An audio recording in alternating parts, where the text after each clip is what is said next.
Israeli Prime Minister Benjamin Netanyahu says he hopes to overcome what he calls disagreements with the U.S. President Joe Biden.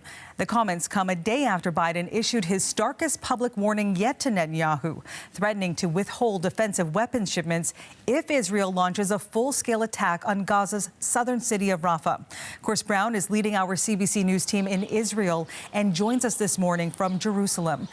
Good morning to you, Chris. Let's talk about this warning from Biden and how it's playing out in Israel, as well as what more Netanyahu is saying in response to Biden's words. Well, broadly speaking, this week is ending with disappointment. No resolution on the ceasefire, and certainly for families of Israeli hostages and everyone in Gaza, that is a far cry from, let's say, the positive messages that were being sent out at the beginning of the week. The U.S. made its most concrete move yet to push Israel towards a ceasefire when Biden confirmed that one shipment of bombs was being held up so they could not be used in Rafah. And he also suggested that more shipments would stop if Israel proceeded. Late last night, we heard from Benjamin Netanyahu directly on this, not at a news conference, but rather in a somewhat strange interview on U.S. television with Dr. Phil, where he talked about one reason why he said he does not want to stop the war against Hamas, along with some other vaguish thoughts on what could come afterwards. Have a listen.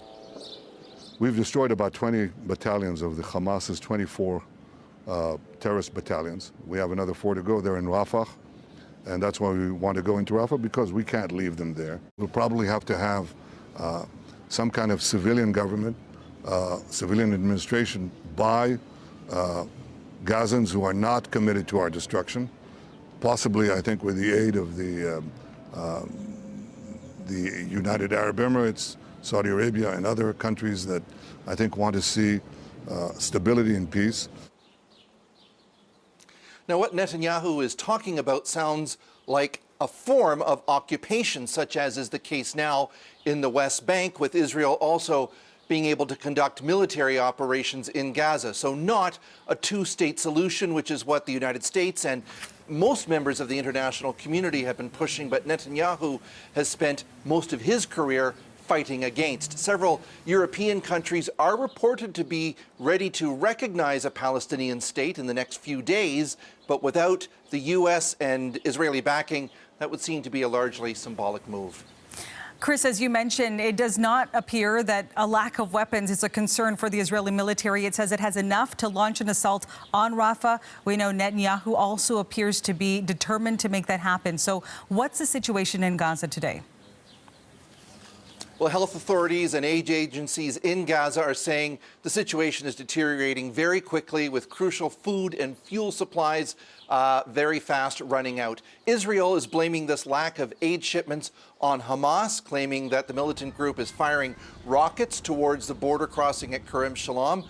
But Israel has also blocked the other crossing in Rafah, and the international community has long feared that any Israeli military action in Rafah would cut supplies and lead to a worsening humanitarian crisis. So far, some 100,000 people have left Rafah, according to the UN, moving north and adding to Gaza's already massive displacement crisis.